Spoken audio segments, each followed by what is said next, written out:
नमस्कार। मैं अनामिका आप सभी का हार्दिक अभिनंदन और स्वागत करती हूँ। हिंदू परंपरा में अक्षय तृतीया का बहुत महत्व है। यह वैशाख मास के शुक्ल पक्ष का तीसरा दिन होता है। मान्यता है कि इस दिन किए गए कामों का कभी क्षय अर्थात हानि नहीं होती है, वो हमेशा बने रहते हैं। इसे अबूझ मुहूर्त भी कहा जाता है। अबूझ मुहूर्त यानी इस दिन कोई भी काम ग्रह स्थिति और शुभ मुहूर्त देखकर नहीं किया जाता है, पूरा दिन ही शुभ मुहूर्त होता है। ऐसा क्यों है कि इस तिथि को अक्षय यानी जिसका कभी क्षरण ना हो, जिसका कभी क्षय न हो, ऐसा माना जाता है। इसके पीछे कई पौराणिक मान्यताएं हैं। आइए आज इसी पर चर्चा करती हूँ। पुराणों में कहा गया है कि यह बहुत ही पुण्यदायिनी तिथि है। इस दिन किए गए दान पुण्य के बारे में मान्यता है कि जो कुछ भी पुण्य कार्य इस दिन किए जाते हैं उसका फल अक्षय होता है, यानी कई जन्मों तक इसका लाभ मिलता है। इसी दिन भगवान विष्णु के छठे अवतार माने जाने वाले भगवान परशुराम जी का जन्म हुआ था।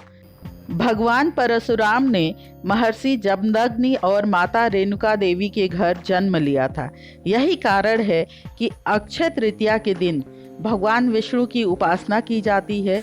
इस दिन परशुराम जी की पूजा करने का भी विधान है। इसी दिन माँ गंगा स्वर्ग से धरती पर अवतरित हुई थी। राजा भागीरथी ने गंगा को धरती पर अवतरित कराने के लिए हजारों वर्षों तक तप कर उन्हें धरती पर लाया था। इस दिन पवित्र गंगा में डुबकी लगाने से मनुष्य के सारे पाप नष्ट हो जाते हैं। इस दिन माँ अन्नपूर्णा का भी जन्मदिन मनाया जाता है।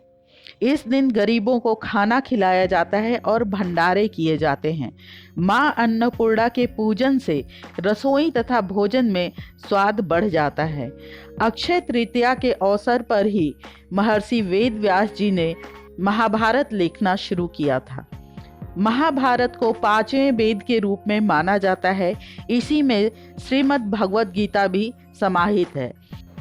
अक्षय तृतीया के दिन श्रीमद् भगवद गीता के 18वें अध्याय का पाठ करना चाहिए। इससे बहुत पुण्य मिलता है। बंगाल में इस दिन भगवान गणेश जी और माता लक्ष्मी जी का पूजन सभी व्यापारी करते हैं और अपना लेखा जोखा की किताब शुरू करते हैं। यहाँ इस दिन को हलखथा कहते हैं। भगवान शंकर जी ने इसी दिन भगवान कुबेर तथा माता लक्ष्मी की पूजा अर्चना करने की सलाह दी थी, जिसके बाद में अक्षय तृतीया के दिन माता लक्ष्मी की पूजा की जाती है और यह परंपरा आज तक चली आ रही है। अक्षय तृतीया के दिन ही पांडव पुत्र युधिष्ठिर को अक्षय पात्र की प्राप्ति हुई थी।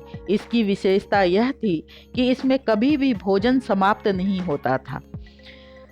अक्षय तृतीया के दिन शुभ कार्य करने का विशेष महत्व है।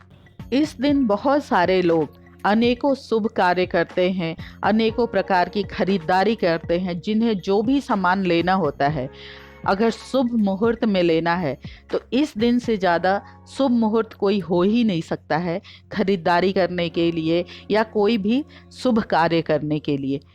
हमने देखा कि अक्षय तृतीया का कितना महत्व है और इस दिन किए गए कार्यों का हमें कितना लाभ प्राप्त होता है। इसी के साथ मैं अपनी वाणी को विराम देती हूँ। जय सनातन, जय भारत, धर्मो रक्षति रक्षितः।